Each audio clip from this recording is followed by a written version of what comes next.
how does nation building differ across multiple contexts, and how it impacts if you're not a sovereign entity?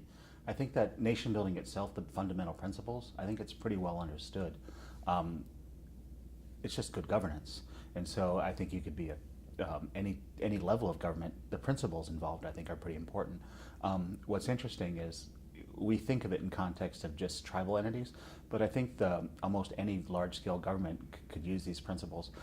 For some reason, I've gotten a lot of visitors from African countries, and they're going through some of these nation-building projects.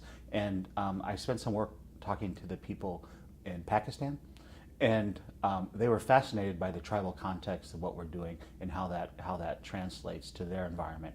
So I think that the idea of good governance translates across a wide variety. When you're referring to groups and not governmental entities, it's a little bit different. You have to organize yourself, and you have to sort of develop these shadow type governments where you just have to take some power.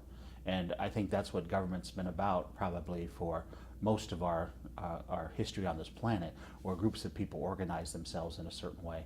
And I think that some of the principles of nation building are helpful in those contexts too. It's just a little bit different because you don't have official power, but you can create that through in cultural context, or just by being active in your own environment. And I think that's important for some indigenous communities to do that.